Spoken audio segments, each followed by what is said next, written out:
রোজামণি ৬ বছরের একটা নিষ্পাপ শিশু। এই মেয়েটির সাথেও ঘটে হৃদয় বিদারক একটা ঘটনা। হ্যাঁ প্রিয় দর্শক, আপনারা ঠিকই শুনতেছেন। এই মেয়েটিও না ফেরার দেশে চলে গিয়েছে। আসলে কারা এই ধরনের নিষ্পাপ শিশুদের জীবন কেড়ে নিচ্ছে, কারা এই ধরনের অনৈতিক কার্যক্রমগুলো ঘটাচ্ছে, আমরা যদি সেটার সঠিক তদন্ত না করি, বাংলাদেশের আইন যদি সেটার সঠিক তদন্ত না করতে পারে, তাহলে আমি মনে করি বাংলাদেশের আইন থাকার থেকে না থাকাই ভালো। আমার কেন জানি মনে হচ্ছে বাংলাদেশে কোনো শিশু জন্মগ্রহণ করাটাই তার সবচেয়ে বড় ভুল হচ্ছে। বাট এটা তো সৃষ্টিকর্তার দান। ঘটনাটি ঘটেছে কিশোরগঞ্জ সদর উপজেলা মারিয়া ইউনিয়নের চরমারিয়া গ্রামে। মেয়েটির বয়স ৬ বছর। মেয়েটি যখন পৃথিবীতে এসেছিল তার বাবা মা কিন্তু তাকে নিয়েও অনেক স্বপ্ন দেখেছিল, কিন্তু স্বপ্নগুলো বাস্তবায়ন হওয়ার আগেই তাকে খুব কঠোরভাবে দুনিয়া থেকে বিদায় নিতে হলো। ছোট্ট এই নিষ্পাপ মেয়েটি ৪ থেকে ৫ দিন নিখোঁজ ছিল। নিখোঁজ থাকার এক পর্যায়ে তাকে পাট খেতে পাওয়া যায় এবং তাকে পাট খেতে কিন্তু প্রাণহীন অবস্থায় পাওয়া গিয়েছে। আমরা আর কত এই ধরনের ঘটনা দেখব? আমাদের ছোট্ট বোন ময়নার এখনো পর্যন্ত কোনো সঠিক তদন্ত, কোনো সঠিক বিচার আমরা এখনো পাইনি।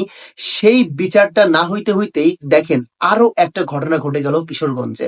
আমাদের দেশে যদি এই ধরনের কার্যকলাপগুলো প্রতিনিয়ত ঘটতেই থাকে, তাহলে আমাদের ভবিষ্যৎ প্রজন্ম যে কতটা হতাশার ভিতরে পড়তে পারে সেটা আপনাদের ধারণার বাইরে। এবং আমাদের দেশের কি ধরনের অনৈতিক কার্যক্রম আস্তে আস্তে বেড়ে যেতে পারে সেইটা আপনারা এখনো কল্পনা করতে পারতেছেন না। যখন এগুলো আপনাদের একেবারে নাকের ডগায় চলে আসবে, তখন কিন্তু আপনারা এগুলোকে নিয়ন্ত্রণ করতে পারবেন না। তো আমি রিকোয়েস্ট করবো যারা বাংলাদেশের আইনি দায়িত্বতে রয়েছেন তাদের কাছে, আপনারা এমন ভাবে আপনাদের আইনটা প্রয়োগ করেন যাতে করে কেউ এই ধরনের ঘটনার সাথে সম্পৃক্ত হওয়ার আগে তাদের বুক কাঁপে।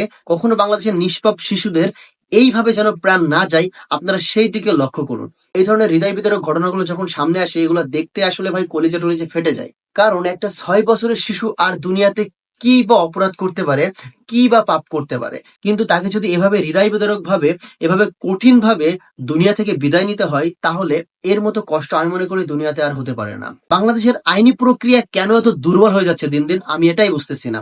সো আপনারা আজকের ভিডিওটা প্রত্যেকে শেয়ার করে দিবেন এবং আপনাদের বাচ্চাদেরকে কিন্তু আপনারা অবশ্যই সাবধানে রাখবেন। বাংলাদেশের অবস্থা খুবই করুণ। আপনাদের যে ছোট বাচ্চা রয়েছে তাদেরকে কখনোই একা ছাড়বেন না। আপনারা সবসময় টেক কেয়ার করে, যারা প্যারেন্টসরা রয়েছেন তাদেরকে আমি সতর্কবার্তা দিয়ে দিচ্ছি। অলরেডি বাংলাদেশের কিন্তু সব জায়গাতে এই ধরনের ঘটনা ঘটতেছে। আপনারা আপনাদের বাচ্চাদেরকে অবশ্যই টেক কেয়ার করবেন, চোখে চোখে রাখবেন এবং যদি বাইরে নিয়ে যান অবশ্যই নিজে সাথে করে, দেন কোনো কাজ থাকলে সেটাকে কমপ্লিট করে অ্যাগাইন সাথে করে বাসায় নিয়ে আসবেন। না হলে কিন্তু আপনার বাচ্চাও কিন্তু এই ধরনের ফাঁদে পড়ে যেতে পারে, এই ধরনের বিপদের সম্মুখীন হতে পারে। ভিডিওটা শেয়ার করে দিবেন। ধন্যবাদ সবাইকে।